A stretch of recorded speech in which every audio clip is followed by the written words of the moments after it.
La Grenadière par Honoré de Balzac. A.D.W. La Grenadière est une petite habitation située sur la rive droite de la Loire, en aval et à 1 mille environ du pont de Tours. En cet endroit, la rivière, large comme un lac, est parsemée d'îles vertes et bordée par une roche sur laquelle sont assises plusieurs maisons de campagne, toutes bâties en pierre blanche, entourées de clos de vignes et de jardins où les plus beaux fruits du monde mûrissent à l'exposition du midi. Patiemment terrassés par plusieurs générations, les creux du rocher réfléchissent les rayons du soleil et permettent de cultiver en pleine terre, à la faveur d'une température factice, les productions des plus chauds climats. Dans une des moins profondes anfractuosités qui découpent cette colline, s'élève la flèche aiguë de Saint-Cyr, petit village duquel dépendent toutes ces maisons éparses. Puis, un peu plus loin, la Choisille se jette dans la Loire par une grasse vallée qui interrompt ce long coteau. La Grenadière, sise à mi-côte du rocher, à 100 de pas de l'église, est un de ces vieux logis âgés de 200 ou 300 ans qui se rencontrent en Touraine dans chaque jolie situation. Une cassure de roc a favorisé la construction d'une rampe qui arrive en pente douce sur la levée, nom donné dans le pays à la digue établie au bas de la côte pour maintenir la Loire dans son lit et sur laquelle passe la grande route de Paris à Nantes. En haut de la rampe est une porte où commence un petit chemin pierreux, ménagé entre deux terrasses, espèce de fortification garnie de treilles et d'espaliers destinés à empêcher l'éboulement des terres. Ce sentier pratiqué au pied de la terrasse supérieure est presque caché par les arbres de celle qu'il couronne, mène à la maison par une pente rapide en laissant voir la rivière dont l'étendue s'agrandit à chaque pas. Ce chemin creux est terminé par une seconde porte de style gothique, cintrée, chargée de quelques ornements simples mais en ruine, couverte de giroflées sauvages, de lierres, de mousses et de pariétaires.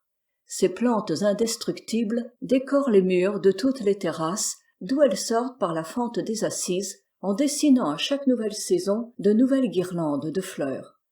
En franchissant cette porte vermoulue, un petit jardin, conquis sur le rocher par une dernière terrasse, dont la vieille balustrade noire domine toutes les autres, offre à la vue son gazon orné de quelques arbres verts et d'une multitude de rosiers et de fleurs. Puis, en face du portail, à l'autre extrémité de la terrasse, est un pavillon de bois appuyé sur le mur voisin, et dont les poteaux sont cachés par des jasmins, des chèvrefeuilles, de la vigne et des clématites. Au milieu de ce dernier jardin, s'élève la maison sur un perron voûté, couvert de pampres, et sur lequel se trouve la porte d'une vaste cave creusée dans le roc. Le logis est entouré de treilles et de grenadiers en pleine terre, de là vient le nom donné à cette closerie. La façade est composée de 2 larges fenêtres, séparées par une porte bâtarde, très rustique, et de 3 mansardes prises sur un toit d'une élévation prodigieuse, relativement au peu de hauteur du rez-de-chaussée. Ce toit, à 2 pignons, est couvert en ardoise. Les murs du bâtiment principal sont peints en jaune, et la porte, les contrevents d'en bas, les persiennes des mansardes sont vertes. En entrant, vous trouverez un petit palier, où commence un escalier tortueux, dont le système change à chaque tournant. Il est en bois presque pourri. Sa rampe, creusée en forme de vis, a été brunie par un long usage.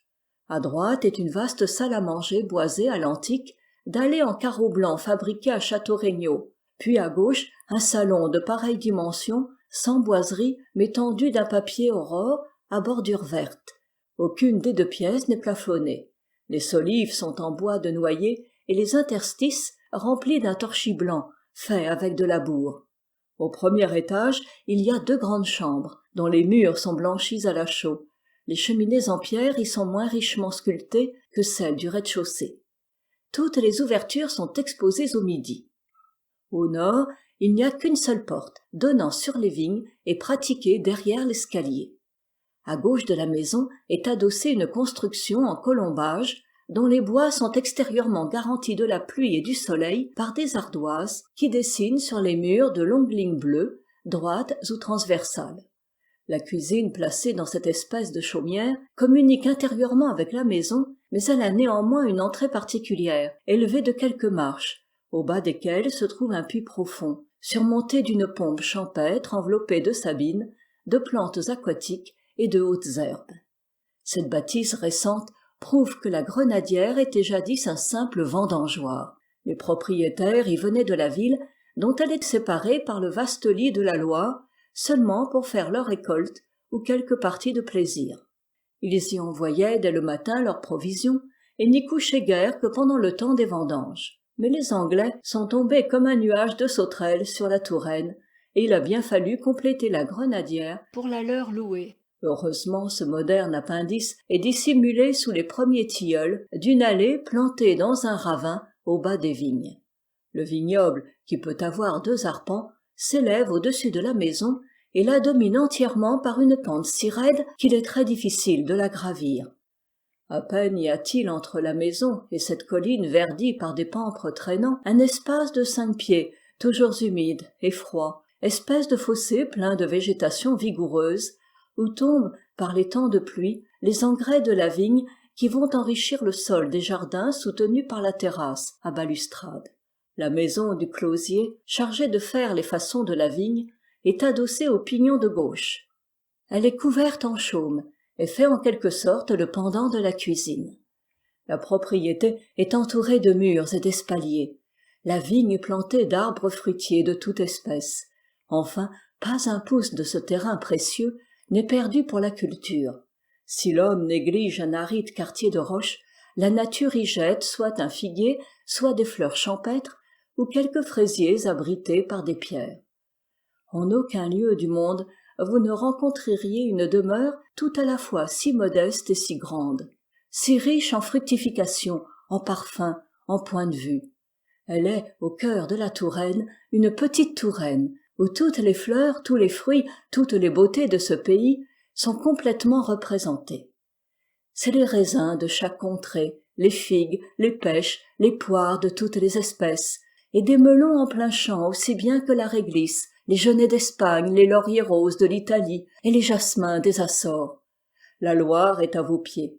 Vous la dominez d'une terrasse élevée de 30 toises au-dessus de ses eaux capricieuses.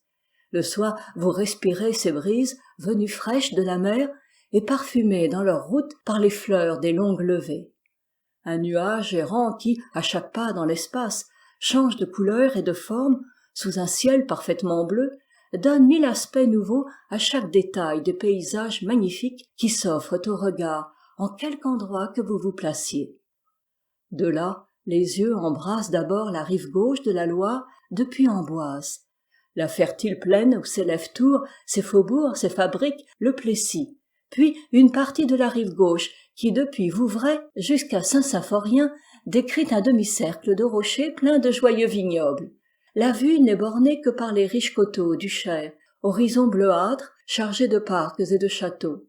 Enfin, à l'ouest, l'âme se perd dans le fleuve immense sur lequel naviguent à toute heure les bateaux à voiles blanches, enflés par les vents qui règnent presque toujours dans ce vaste bassin. Un prince peut faire sa villa de la Grenadière, mais certes un poète en fera toujours son logis. 2 amants y verront le plus doux refuge. Elle est la demeure d'un bon bourgeois de Tours. Elle a des poésies pour toutes les imaginations, pour les plus humbles et les plus froides, comme pour les plus élevées et les plus passionnées. Personne n'y reste sans y sentir l'atmosphère du bonheur, sans y comprendre toute une vie tranquille, dénuée d'ambition, de soins. La rêverie est dans l'air et dans le murmure des flots. Les sables parlent, ils sont tristes ou gais, dorés ou ternes. Tout est mouvement autour du possesseur de cette vigne, immobile au milieu de ses fleurs vivaces et de ses fruits appétissants. Un Anglais donne 1000 francs pour habiter pendant 6 mois cette humble maison, mais il s'engage à en respecter les récoltes. S'il veut les fruits, il en double le loyer. Si le vin lui fait envie, il double encore la somme. Que vaut donc la Grenadière avec sa rampe, son chemin creux, sa triple terrasse, ses 2 arpents de vigne, ses balustrades de rosiers fleuris, son vieux perron, sa pompe, ses clématites échevelées et ses arbres cosmopolites? N'offrez pas de prix, la Grenadière ne sera jamais à vendre. Acheté une fois en 1690 et laissé à regret pour 40 000 francs, comme un cheval favori abandonné par l'arabe du désert, elle est restée dans la même famille, elle en est l'orgueil, le joyau patrimonial, le régent. Voir, n'est-ce pas avoir, a dit un poète. De là, vous voyez 3 vallées de la Touraine et sa cathédrale suspendue dans les airs comme un ouvrage en filigrane. Peut-on payer de tels trésors? Pourrez-vous jamais payer la santé que vous recouvrez là, sous les tilleuls? Au printemps d'une des plus belles années de la Restauration, une dame, accompagnée d'une femme de charge et de 2 enfants, dont le plus jeune paraissait avoir 8 ans et l'autre environ 13, vint à Tours y chercher une habitation. Elle vit la Grenadière et la loua. Peut-être la distance qui la séparait de la ville la décida-t-elle à s'y loger. Le salon lui servit de chambre à coucher, elle mit chaque enfant dans une des pièces du premier étage, et la femme de charge coucha dans un petit cabinet ménagé au-dessus de la cuisine. La salle à manger devint le salon commun à la petite famille et le lieu de réception. La maison fut meublée très simplement mais avec goût. Il n'y eut rien d'inutile ni rien qui sentît le luxe. Les meubles choisis par l'inconnu étaient en noyer, sans aucun ornement. La propreté, l'accord régnant entre l'intérieur et l'extérieur du logis en firent tout le charme. Il fut donc assez difficile de savoir si madame Willemsens, nom que prit l'étrangère, appartenait à la riche bourgeoisie, à la haute noblesse ou à certaines classes équivoques de l'espèce féminine. Sa simplicité donnait matière aux suppositions les plus contradictoires, mais ses manières pouvaient confirmer celles qui lui étaient favorables. Aussi peu de temps après son arrivée à Saint-Cyr, sa conduite réservée excita-t-elle l'intérêt des personnes oisives, habituées à observer en province tout ce qui semble devoir animer la sphère étroite où elles vivent. Madame Willemsens était une femme d'une taille assez élevée, mince et maigre, mais délicatement faite. Elle avait de jolis pieds, plus remarquables par la grâce avec laquelle ils étaient attachés que par leur étroitesse, mérite vulgaire, puis des mains qui semblaient belles sous le gant. Quelques rougeurs foncées et mobiles couperosaient son teint blanc, jadis frais et coloré.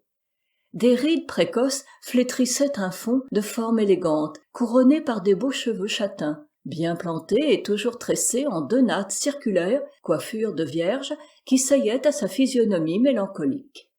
Ses yeux noirs, fortement cernés, creusés, pleins d'une ardeur fiévreuse, affectaient un calme menteur, et par moments, si elle oubliait l'expression qu'elle s'était imposée, il s'y peignait de secrètes angoisses. Son visage ovale était un peu long, mais peut-être autrefois le bonheur et la santé lui donnaient-ils de justes proportions. Un faux sourire, empreint d'une tristesse douce, errait habituellement sur ses lèvres pâles. Néanmoins sa bouche s'animait et son sourire exprimait les délices du sentiment maternel quand les 2 enfants, par lesquels elle était toujours accompagnée, la regardaient ou lui faisaient une de ces questions intarissables et oiseuses qui toutes ont un sens pour une mère. Sa démarche était lente et noble. Elle conserva la même mise avec une constance qui annonçait l'intention formelle de ne plus s'occuper de sa toilette et d'oublier le monde, par qui elle voulait sans doute être oubliée. Elle avait une robe noire très longue, serrée par un ruban de moire, et par-dessus, en guise de châle, un fichu de batiste, à large ourlet, dont les 2 bouts étaient négligemment passés dans sa ceinture. Chaussée avec un soin qui dénotait des habitudes d'élégance, elle portait des bas de soie gris qui complétaient la teinte de deuil répandue dans ce costume de convention. Enfin, son chapeau, de forme anglaise et invariable, était en étoffe grise et orné d'un voile noir. Elle paraissait être d'une extrême faiblesse et très souffrante. Sa seule promenade consistait à aller de la Grenadière au pont de Tours, où, quand la soirée était calme, elle venait, avec les 2 enfants, respirer l'air frais de la Loire et admirer les effets produits par le soleil couchant dans ce paysage aussi vaste que l'est celui de la baie de Naples ou du lac de Genève. Durant le temps de son séjour à la Grenadière, elle ne se rendit que 2 fois à Tours. Ce fut d'abord pour prier le principal du collège de lui indiquer les meilleurs maîtres de latin, de mathématiques et de dessin. Puis pour déterminer avec les personnes qui lui furent désignées soit le prix de leurs leçons, soit les heures auxquelles ces leçons pourraient être données aux enfants. Mais il lui suffisait de se montrer 1 ou 2 fois par semaine le soir sur le pont pour exciter l'intérêt de presque tous les habitants de la ville qui s'y promènent habituellement. Cependant, malgré l'espèce d'espionnage innocent que crée en province le désœuvrement et l'inquiète curiosité des principales sociétés, personne ne put obtenir des renseignements certains sur le rang que l'inconnu occupait dans le monde, ni sur sa fortune, ni même sur son état véritable. Seulement, le propriétaire de la Grenadière apprit à quelques-uns de ses amis le nom, sans doute vrai, sous lequel l'inconnue avait contracté son bail. Elle s'appelait Augusta Willemsens, comtesse de Brandon. Ce nom devait être celui de son mari. Plus tard, les derniers événements de cette histoire confirmèrent la véracité de cette révélation, mais elle n'eut de publicité que dans le monde de commerçants fréquenté par le propriétaire. Ainsi madame Willemsens demeura constamment un mystère pour les gens de la bonne compagnie, et tout ce qu'elle leur permit de deviner en elle fut une nature distinguée, des manières simples, délicieusement naturelles, et un son de voix d'une douceur angélique. Sa profonde solitude, sa mélancolie et sa beauté si passionnément obscurcie, à demi flétrie même, avaient tant de charme que plusieurs jeunes gens s'éprirent d'elle. Mais plus leur amour fut sincère, moins il fut audacieux. Puis elle était imposante, il était difficile d'oser lui parler. Enfin, si quelques hommes hardis lui écrivirent, leurs lettres durent être brûlées sans avoir été ouvertes. Madame Willemsens jetait au feu toutes celles qu'elle recevait, comme si elle eût voulu passer sans le plus léger souci le temps de son séjour en Touraine. Elle semblait être venue, dans sa ravissante retraite, pour se livrer tout entière au bonheur de vivre. Les 3 maîtres auxquels l'entrée de la Grenadière fut permise parlèrent avec une sorte d'admiration respectueuse du tableau touchant que représentait l'union intime et sans nuage de ces enfants et de cette femme. Les 2 enfants excitèrent également beaucoup d'intérêt, et les mères ne pouvaient pas les regarder sans envie. Tous 2 ressemblaient à madame Willemsens, qui était en effet leur mère. Ils avaient l'un et l'autre ce teint transparent, et ces vives couleurs, ces yeux purs et humides, ces longs cils, cette fraîcheur de forme, qui impriment tant d'éclat aux beautés de l'enfance. L'aîné, nommé Louis Gaston, avait les cheveux noirs et un regard plein de hardiesse. Tout en lui dénotait une santé robuste, de même que son front large et haut, heureusement bombé, semblait trahir un caractère énergique. Il était leste, adroit dans ses mouvements, bien découplé, n'avait rien d'emprunté, ne s'étonnait de rien, et paraissait réfléchir sur tout ce qu'il voyait. L'autre, nommé Marie Gaston, était presque blond, quoique parmi ses cheveux quelques mèches fussent déjà cendrées et prissent la couleur des cheveux de sa mère. Marie avait les formes grêles, la délicatesse de traits, la finesse gracieuse qui charmait tant dans madame Willemsens. Il paraissait maladif. Ses yeux gris lançaient un regard doux, ses couleurs étaient pâles. Il y avait de la femme en lui.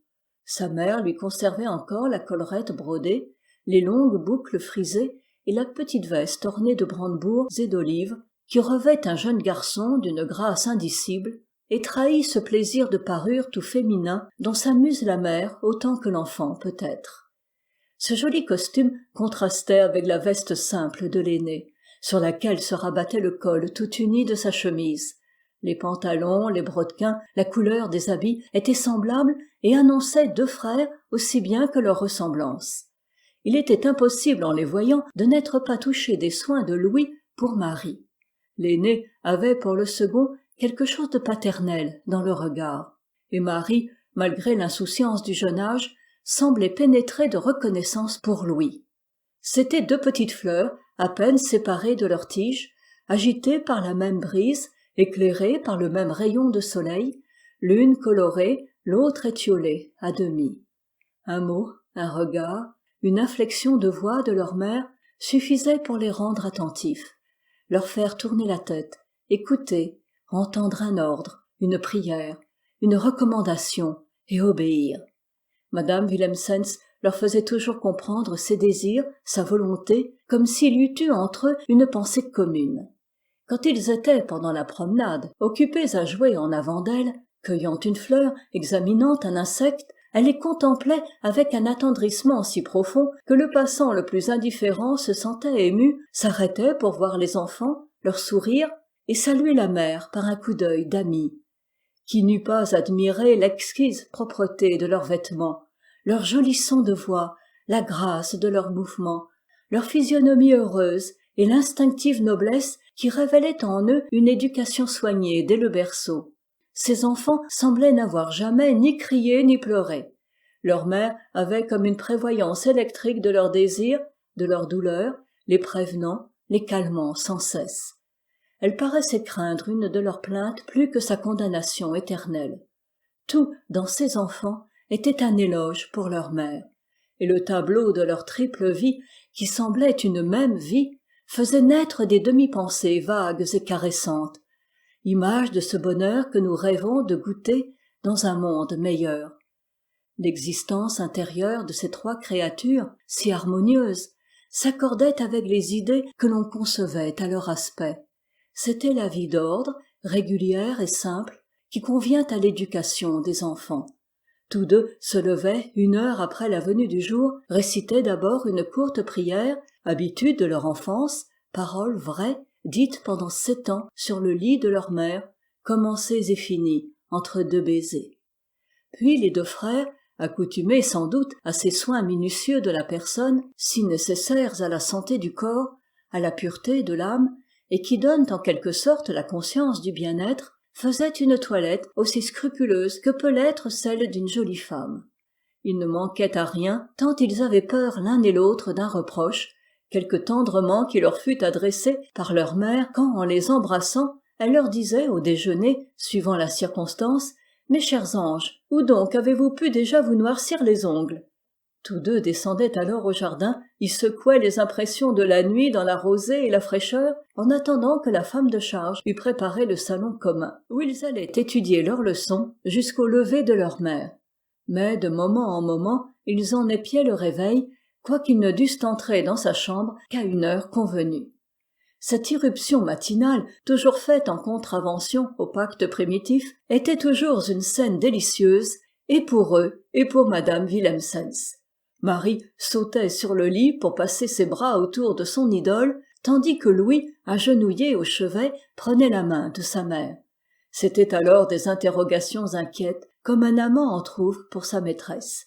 Puis des rires d'ange, des caresses, tout à la fois passionnés et purs, des silences éloquents, des bégaiements, des histoires enfantines, interrompues et reprises par des baisers, rarement achevés, toujours écoutés. « Avez-vous bien travaillé ?» demandait la mère, mais d'une voix douce et amie, près de plaindre la fainéantise comme un malheur, prête à lancer un regard mouillé de larmes à celui qui se trouvait content de lui-même.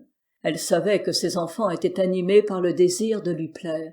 Eux savaient que leur mère ne vivait que pour eux, les conduisait dans la vie avec toute l'intelligence de l'amour, et leur donnait toutes ses pensées, toutes ses heures. Un sens merveilleux qui n'est encore ni l'égoïsme, ni la raison, qui est peut-être le sentiment, dans sa première candeur, apprend aux enfants s'ils sont ou non l'objet de soins exclusifs, et si l'on s'occupe d'eux avec bonheur. Les aimez-vous bien? Ces chères créatures, tout franchise et tout justice, sont alors admirablement reconnaissantes. Elles aiment avec passion, avec jalousie, ont les délicatesses les plus gracieuses, trouvent à dire les mots les plus tendres. Elles sont confiantes, elles croient en tout à vous. Aussi peut-être n'y a-t-il pas de mauvais enfants sans mauvaise mère, car l'affection qu'ils ressentent est toujours en raison de celle qu'ils ont éprouvée, des premiers soins qu'ils ont reçus, des premiers mots qu'ils ont entendus, des premiers regards où ils ont cherché l'amour et la vie. Tout devient alors attrait, où tout est répulsion. Dieu a mis les enfants au sein de la mère pour lui faire comprendre qu'il devait y rester longtemps. Cependant, il se rencontre des mères cruellement méconnues, de tendres et sublimes tendresses constamment froissées, effroyables ingratitudes qui prouvent combien il est difficile d'établir des principes absolus en fait de sentiments. Il ne manquait dans le cœur de cette mère et dans ceux de ses fils aucun des 1000 liens qui devaient les attacher les uns aux autres. Seuls sur la terre, ils y vivaient de la même vie, et se comprenaient bien. Quand au matin madame Willemsens demeurait silencieuse, Louis et Marie se taisaient en respectant tout d'elle, même les pensées qu'ils ne partageaient pas. Mais l'aîné, doué d'une pensée déjà forte, ne se contentait jamais des assurances de bonne santé que lui donnait sa mère. Il en étudiait le visage avec une sombre inquiétude, ignorant le danger mais le pressentant lorsqu'il voyait autour de ses yeux cernés des teintes violettes, lorsqu'il apercevait leurs orbites plus creuses et les rougeurs du visage plus enflammées. Plein d'une sensibilité vraie, il devinait quand les jeux de Marie commençaient à la fatiguer. Et il savait alors dire à son frère « Viens, Marie, allons déjeuner, j'ai faim ». Mais, en atteignant la porte, il se retournait pour saisir l'expression de la figure de sa mère qui, pour lui, trouvait encore un sourire. Et souvent même des larmes roulaient dans ses yeux quand un geste de son enfant lui révélait un sentiment exquis, une précoce entente de la douleur. Le temps destiné au premier déjeuner de ses enfants et à leur récréation était employé par madame Willemsens à sa toilette, car elle avait de la coquetterie pour ses chers petits. Elle voulait leur plaire, leur agréer en toutes choses, être pour eux gracieuse à voir, être pour eux attrayante comme un doux parfum auquel on revient toujours. Elle se tenait toujours prête pour les répétitions qui avaient lieu entre 10 et 3 heures, mais qui étaient interrompues à midi par un second déjeuner fait en commun sous le pavillon du jardin. Après ce repas, 1 heure était accordée au jeu, pendant laquelle l'heureuse mère, la pauvre femme, restait couchée sur un long divan, placé dans ce pavillon, d'où l'on découvrait cette douce Touraine, incessamment changeante, sans cesse rajeunie par les 1000 accidents du jour, du ciel, de la saison. Ces 2 enfants trottaient à travers le clos, grimpaient sur les terrasses, couraient après les lézards, groupés eux-mêmes et agiles comme le lézard. Ils admiraient des graines, des fleurs, étudiaient des insectes, et venaient demander raison de tout à leur mère. C'étaient alors des allées et venues perpétuelles au pavillon. À la campagne, les enfants n'ont pas besoin de jouets, tout leur est occupation. Madame Willemsens assistait aux leçons en faisant de la tapisserie. Elle restait silencieuse, ne regardait ni les maîtres ni les enfants. Elle écoutait avec attention comme pour tâcher de saisir le sens des paroles et savoir vaguement si Louis acquérait de la force. Embarrassait-il son maître par une question et accusait-il ainsi un progrès? Les yeux de la mère s'animaient alors, elle souriait, elle lui lançait un regard empreint d'espérance. Elle exigeait peu de choses de Marie. Ses vœux étaient pour l'aîné, auquel elle témoignait une sorte de respect, employant tout son tact de femme et de mère à lui élever l'âme, à lui donner une haute idée de lui-même. Cette conduite cachait une pensée secrète que l'enfant devait comprendre un jour, et qu'il comprit.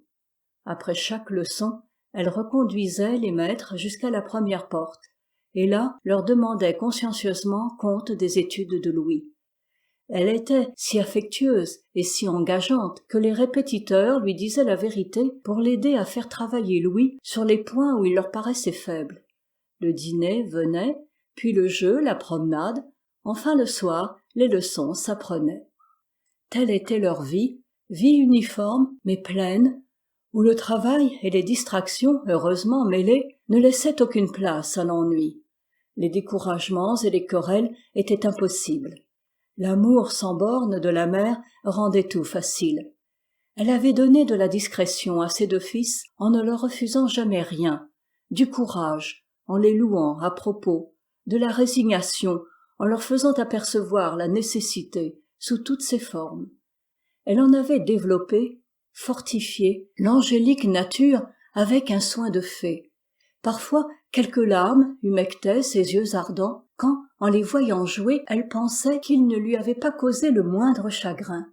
Un bonheur étendu, complet, ne nous fait ainsi pleurer que parce qu'il est une image du ciel, duquel nous avons tous de confuses perceptions. Elle passait des heures délicieuses, couchée sur son canapé champêtre, voyant un beau jour une grande étendue d'eau, un pays pittoresque, entendant la voix de ses enfants, leur rire renaissant dans le rire même, et leur petite querelle où éclatait leur union, le sentiment paternel de Louis pour Marie, et l'amour de tous deux pour elle. Tous deux ayant eu pendant leur première enfance une bonne Anglaise, parlaient également bien le français et l'anglais. Aussi leur mère se servait-elle alternativement des deux langues dans la conversation. Elle dirigeait admirablement bien leurs jeunes âmes, ne laissant entrer dans leur entendement aucune idée fausse, dans le cœur aucun principe mauvais. Elle les gouvernait par la douceur, ne leur cachant rien, leur expliquant tout. Lorsque Louis désirait lire, elle avait soin de lui donner des livres intéressants mais exacts. C'était la vie des marins célèbres, les biographies des grands hommes, des capitaines illustres, trouvant dans les moindres détails de ces sortes de livres 1000 occasions de lui expliquer prématurément le monde et la vie. Insistant sur les moyens dont s'étaient servis les gens obscurs, mais réellement grands, partis sans protecteur des derniers rangs de la société pour parvenir à de nobles destinées. Ces leçons, qui n'étaient pas les moins utiles, se donnaient le soir quand le petit Marie s'endormait sur les genoux de sa mère, dans le silence d'une belle nuit, quand la loi réfléchissait les cieux. Mais elle redoublait toujours la mélancolie de cette adorable femme qui finissait toujours par se taire et par rester immobile, songeuse, les yeux pleins de larmes.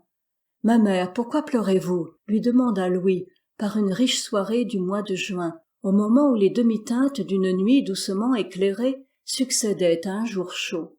« Mon fils, » répondit-elle, en attirant par le cou l'enfant dont l'émotion cachée la toucha vivement, parce que le sort pauvre d'abord de Jamaret Duval, parvenu sans secours, est le sort que je t'ai fait à toi et à ton frère. Bientôt, mon cher enfant, vous serez seul sur la terre, sans appui, sans protection. Je vous y laisserai, petits encore, et je voudrais cependant te voir assez fort, assez instruit, pour servir de guide à Marie. Et je n'en aurai pas le temps. Je vous aime trop pour ne pas être bien malheureuse par ces pensées. Chers enfants, pourvu que vous ne me maudissiez pas un jour. Et pourquoi vous maudirais-je un jour, ma mère? Un jour, pauvre petit, dit-elle en le baisant au front, tu reconnaîtras que j'ai eu des torts envers vous. Je vous abandonnerai ici sans fortune, sans... Elle hésita. Sans un père, reprit-elle. À ce mot, elle fondit en larmes, repoussa doucement son fils qui, par une sorte d'intuition, devina que sa mère voulait être seule, et il emmena Marie à moitié endormie.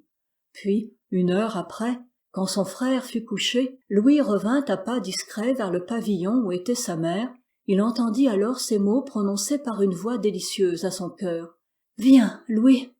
L'enfant se jeta dans les bras de sa mère, et ils s'embrassèrent presque convulsivement. « Ma chérie », dit-il enfin, car il lui donnait souvent ce nom, trouvant même les mots de l'amour trop faibles pour exprimer ses sentiments. « Ma chérie, pourquoi crains-tu donc de mourir ?»« Je suis malade, pauvre ange aimé. Chaque jour mes forces se perdent, et mon mal est sans remède, je le sais.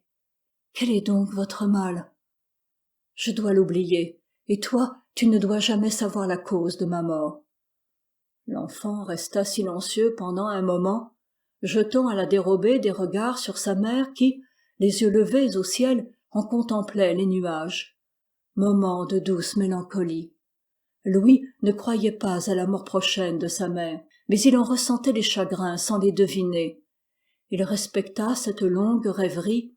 Moins jeune, il aurait lu sur ce visage sublime quelques pensées de repentir, mêlées à des souvenirs heureux, toute une vie de femme, une enfance insouciante, un mariage froid, une passion terrible, des fleurs nées dans un orage, abîmées par la foudre, dans un gouffre d'où rien ne saurait revenir. « Ma mère aimée, » dit enfin Louis, « pourquoi me cachez-vous vos souffrances ?»« Mon fils, » répondit-elle, « nous devons ensevelir nos peines aux yeux des étrangers, leur montrer un visage riant, ne jamais leur parler de nous, nous occuper d'eux. Ces maximes pratiquées en famille y sont une des causes du bonheur. Tu auras à souffrir beaucoup un jour. Eh bien, souviens-toi de ta pauvre mère qui se mourait devant toi en te souriant toujours et te cachait ses douleurs. Tu te trouveras alors du courage pour supporter les maux de la vie. » En ce moment, dévorant ses larmes, elle tâcha de révéler à son fils le mécanisme de l'existence, la valeur, l'assiette, la consistance des fortunes, les rapports sociaux, les moyens honorables d'amasser l'argent nécessaire aux besoins de la vie et la nécessité de l'instruction. Puis elle lui apprit une des causes de sa tristesse habituelle et de ses pleurs, en lui disant que le lendemain de sa mort, lui et Marie seraient dans le plus grand dénuement, ne possédant à eux deux qu'une faible somme, n'ayant plus d'autre protecteur que Dieu. « Comme il faut que je me dépêche d'apprendre !» s'écria l'enfant en lançant à sa mère un regard plaintif et profond. « Ah, que je suis heureuse !» dit-elle en couvrant son fils de baisers et de larmes. « Il me comprend. Louis, ajouta-t-elle, tu seras le tuteur de ton frère, n'est-ce pas? Tu me le promets, tu n'es plus un enfant. »« Oui, répondit-il, mais vous ne mourrez pas encore, dites. »« Pauvre petit, répondit-elle, mon amour pour vous me soutient. Puis ce pays est si beau, l'air y est si bienfaisant, peut-être. »« Vous me faites encore mieux aimer la Touraine, dit l'enfant, tout ému. Depuis ce jour où madame Willemsens, prévoyant sa mort prochaine, avait parlé à son fils aîné de son sort à venir, Louis, qui avait achevé sa 14e année, devint moins distrait, plus appliqué, moins disposé à jouer qu'auparavant. Soit qu'il sût persuader un mari de lire au lieu de se livrer à des distractions brillantes, les deux enfants firent moins de tapage à travers les chemins creux, les jardins, les terrasses étagées de la Grenadière. Ils conformèrent leur vie à la pensée mélancolique de leur mère, dont le teint pâlissait de jour en jour, en prenant des teintes jaunes, dont le front se creusait aux tempes, dont les rides devenaient plus profondes, de nuit en nuit. Au mois d'août, 5 mois après l'arrivée de la petite famille à la Grenadière, tout y avait changé. Observant les symptômes encore légers de la lente dégradation qui minait le corps de sa maîtresse, soutenue seulement par une âme passionnée et un excessif amour pour ses enfants, la vieille femme de charge était devenue sombre et triste. Elle paraissait posséder le secret de cette mort anticipée. Souvent, lorsque sa maîtresse, belle encore, plus coquette qu'elle ne l'avait jamais été, parant son corps éteint et mettant du rouge, se promenait sur la haute terrasse, accompagnée de ses 2 enfants, la vieille Annette passait la tête entre les 2 Sabines de la pompe, oubliait son ouvrage commencé, gardait son linge à la main et retenait à peine ses larmes, en voyant une madame Willemsens si peu semblable à la ravissante femme qu'elle avait connue. Cette jolie maison, d'abord si gaie, si animée, semblait être devenue triste. Elle était silencieuse, les habitants en sortaient rarement, madame Willemsens ne pouvait plus aller se promener au pont de Tours sans de grands efforts. Louis, dont l'imagination s'était tout à coup développée et qui s'était identifié pour ainsi dire à sa mère en ayant deviné la fatigue et les douleurs sous le rouge, inventait toujours des prétextes pour ne pas faire une promenade devenue trop longue pour sa mère. Les couples joyeux qui allaient alors à Saint-Cyr, la petite courtille de Tours et les groupes de promeneurs voyaient au-dessus de la levée, le soir, cette femme pâle et maigre, tout en deuil, à demi consumée, mais encore brillante, passant comme un fantôme le long des terrasses. Les grandes souffrances se devinent. Aussi, le ménage du closier était-il devenu silencieux. Quelquefois le paysan, sa femme et ses 2 enfants se trouvaient groupés à la porte de leur chaumière. Annette lavait au puits, madame et ses enfants étaient sous le pavillon. Mais on n'entendait pas le moindre bruit dans ces gais jardins. Et sans que madame Willemsens s'en aperçût, tous les yeux attendris la contemplaient. Elle était si bonne, si prévoyante, si imposante pour ceux qui l'approchaient. Quant à elle, depuis le commencement de l'automne, si beau, si brillant en Touraine, et dont les bienfaisantes influences, les raisins, les bons fruits, devaient prolonger la vie de cette mère au-delà du terme, fixé par les ravages d'un mal inconnu, elle ne voyait plus que ses enfants, et en jouissait à chaque heure, comme si c'eût été la dernière. Depuis le mois de juin jusqu'à la fin de septembre, Louis travailla pendant la nuit à l'insu de sa mère, et fit d'énormes progrès. Il était arrivé aux équations du 2nd degré en algèbre, avait appris la géométrie descriptive, dessinait à merveille. Enfin, il aurait pu soutenir avec succès l'examen imposé aux jeunes gens qui veulent entrer à l'école polytechnique. Quelquefois, le soir, il allait se promener sur le pont de Tours, où il avait rencontré un lieutenant de vaisseau mis en demi-solde. La figure mâle, la décoration, l'allure de ce marin de l'Empire avaient agi sur son imagination. De son côté, le marin s'était pris d'amitié pour un jeune homme dont les yeux pétillaient d'énergie. Louis, avide de récits militaires et curieux de renseignements, venait flâner dans les eaux du marin pour causer avec lui. Le lieutenant en demi-solde avait pour ami et pour compagnon un colonel d'infanterie, proscrit comme lui des cadres de l'armée. Le jeune Gaston pouvait donc tour à tour apprendre la vie des camps et la vie des vaisseaux. Aussi accablait-il de questions les deux militaires. Puis, après avoir par avance épousé leur malheur et leur rude existence, il demanda à sa mère la permission de voyager dans le canton pour se distraire. Or, comme les maîtres étonnés disaient à madame Willemsens que son fils travaillait trop, elle accueillait cette demande avec un plaisir infini. L'enfant faisait donc des courses énormes. Voulant s'endurcir à la fatigue, il grimpait aux arbres les plus élevés avec une incroyable agilité. Il apprenait à nager, il veillait, il n'était plus le même enfant. C'était un jeune homme sur le visage duquel le soleil avait jeté son hâle brun et où je ne sais quelle pensée profonde apparaissait déjà. Le mois d'octobre vint, madame Willemsens ne pouvait plus se lever qu'à midi, quand les rayons du soleil, réfléchis par les eaux de la Loire et concentrés dans les terrasses, produisaient à la Grenadière cette température égale à celle des chaudes et tièdes journées de la baie de Naples, qui font recommander son habitation par les médecins du pays. Elle venait alors s'asseoir sous un des arbres verts, et ses deux fils ne s'écartaient plus d'elle. Les études cessèrent, les maîtres furent congédiés. Les enfants et la mère voulurent vivre au cœur les uns des autres, sans soin, sans distraction. Il n'y avait plus ni pleurs, ni cris joyeux. L'aîné, couché sur l'herbe près de sa mère, restait sous son regard, comme un amant, et lui baisait les pieds. Marie, inquiet, allait lui cueillir des fleurs, les lui apportait d'un air triste, et s'élevait sur la pointe des pieds pour prendre sur ses lèvres un baiser de jeune fille. Cette femme blanche, aux grands yeux noirs, tout abattue, lente dans ses mouvements, ne se plaignant jamais, souriant à ses deux enfants bien vivants, d'une belle santé, formait un tableau sublime, auquel ne manquaient ni les pompes mélancoliques de l'automne, avec ses feuilles jaunies et ses arbres à demi dépouillés, ni la lueur adoucie du soleil et les nuages blancs du ciel de Touraine. Enfin, madame Willemsens fut condamnée par un médecin à ne pas sortir de sa chambre. Sa chambre fut chaque jour embellie des fleurs qu'elle aimait, et ses enfants y demeurèrent. Dans les premiers jours de novembre, elle toucha du piano pour la dernière fois. Il y avait un paysage de Suisse au-dessus du piano. Du côté de la fenêtre, ses deux enfants, groupés l'un sur l'autre, lui montrèrent leurs têtes confondues. Ses regards allèrent alors constamment de ses enfants au paysage et du paysage à ses enfants.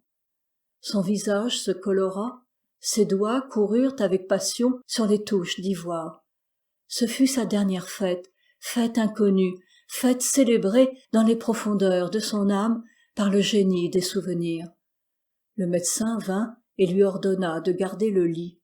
Cette sentence effrayante fut reçue par la mère et par les deux fils dans un silence presque stupide.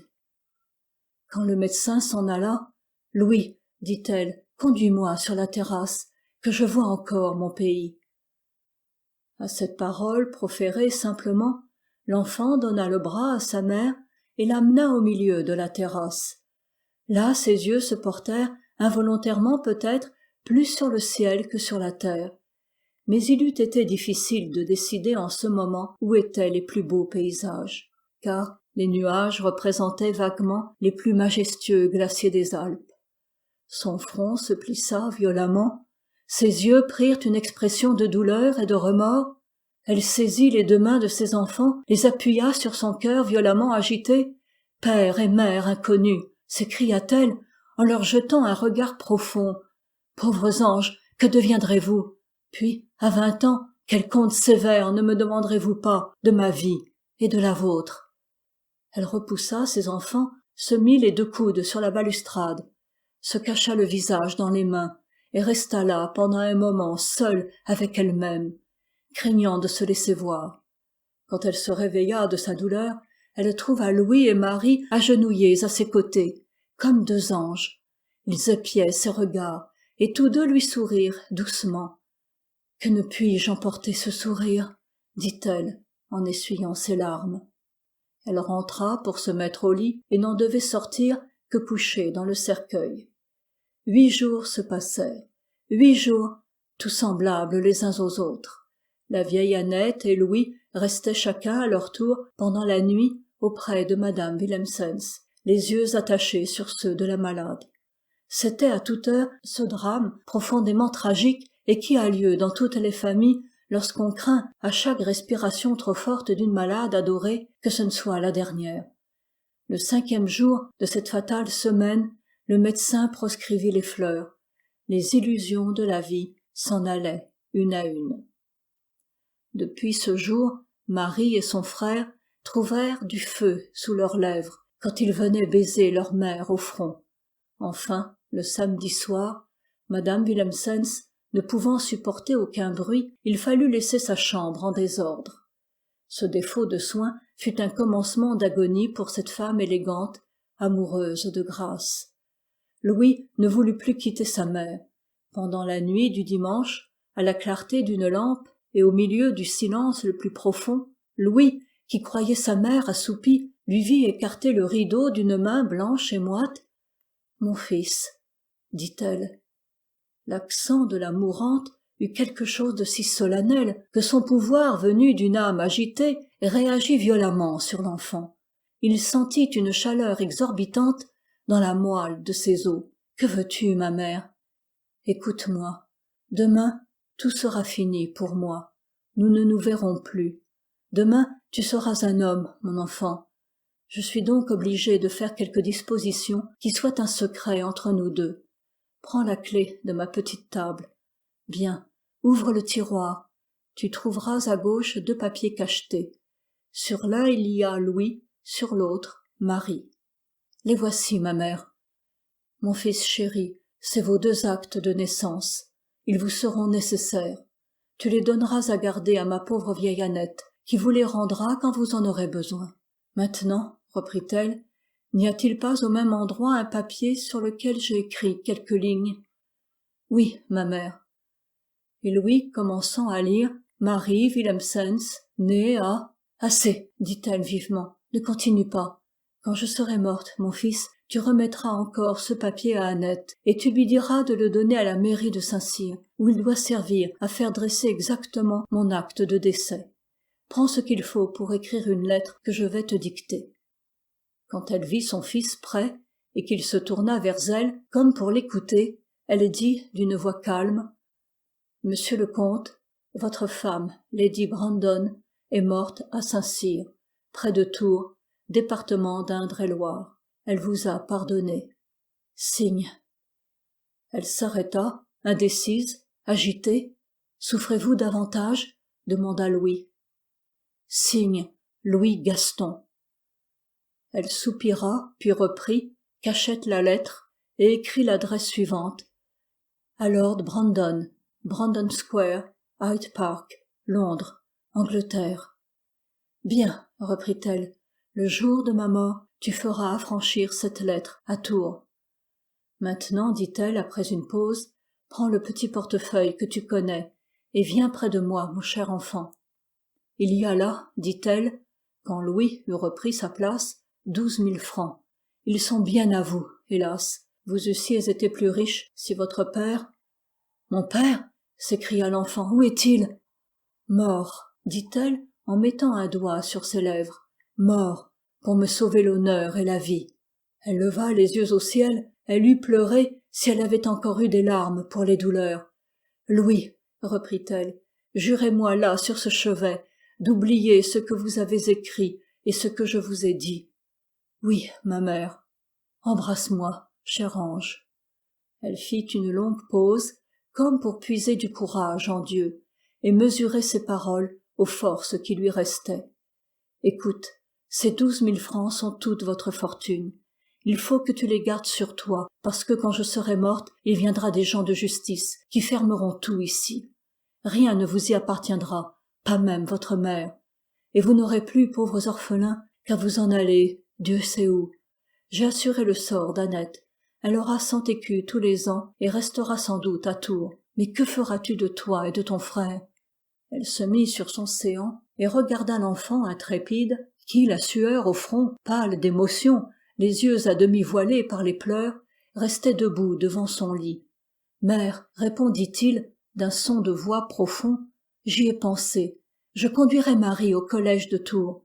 Je donnerai 10 000 francs à la vieille Annette en lui disant de les mettre en sûreté et de veiller sur mon frère.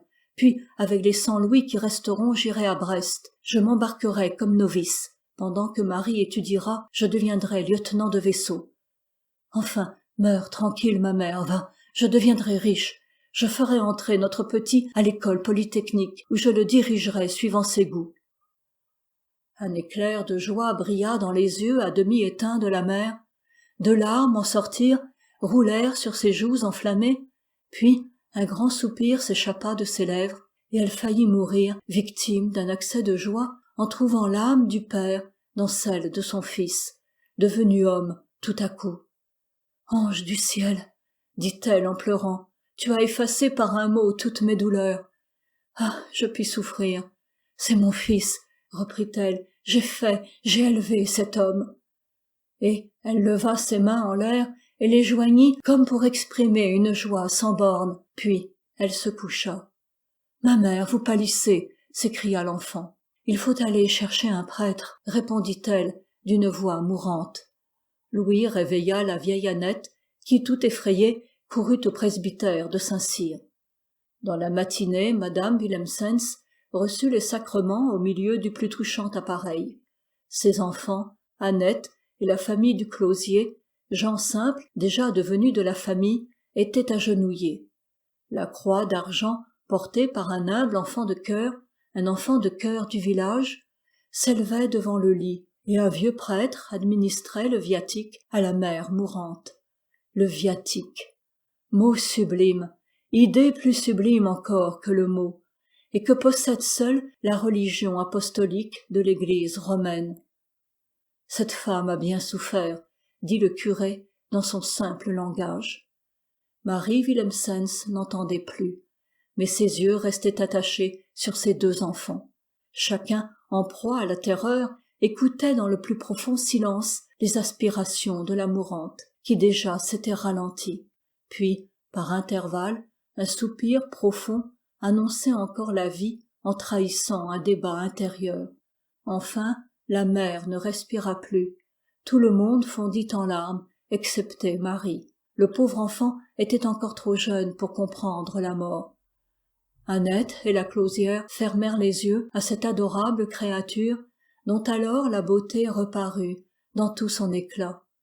Elles renvoyèrent tout le monde, ôtèrent les meubles de la chambre, mirent la morte dans son linceul, la couchèrent, allumèrent des cierges autour du lit, disposèrent le bénitier, la branche de buis et le crucifix, suivant la coutume du pays, poussèrent les volets, étendirent les rideaux. Puis le vicaire vint plus tard passer la nuit en prière avec Louis, qui ne voulut point quitter sa mère. Le mardi matin, l'enterrement se fit.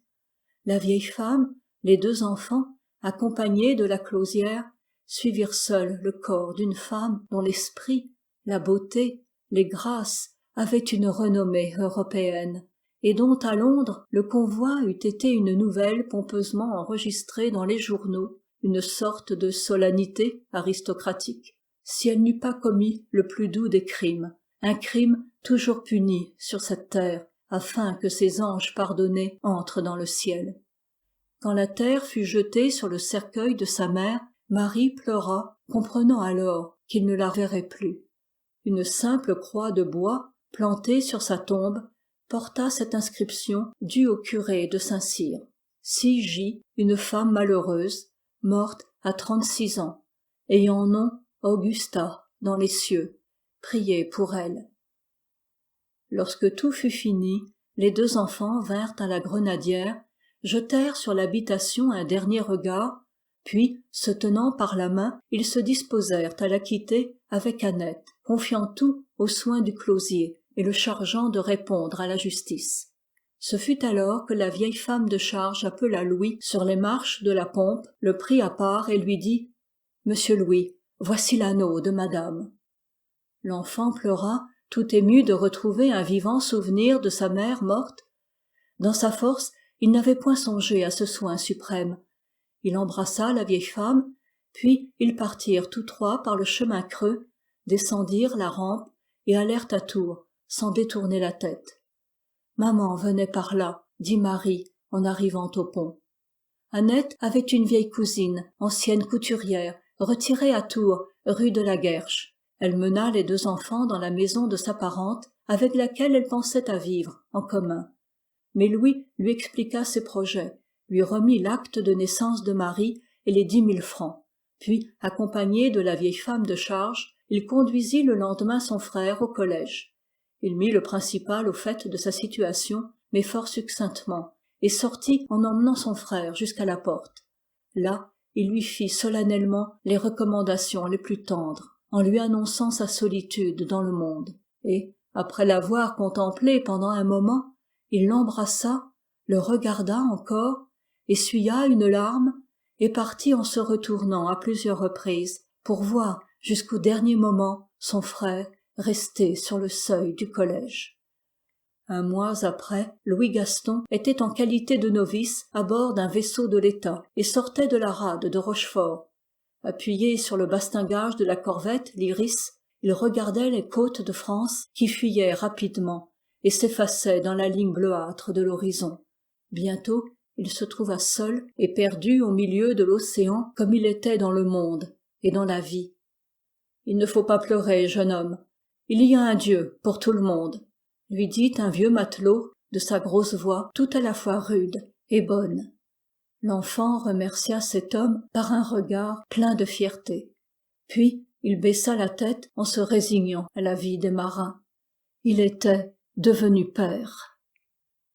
Angoulême, août 1832. Ici se termine La Grenadière par Honoré de Balzac. Enregistré par Christiane Johanne sous licence CC BY NC ND.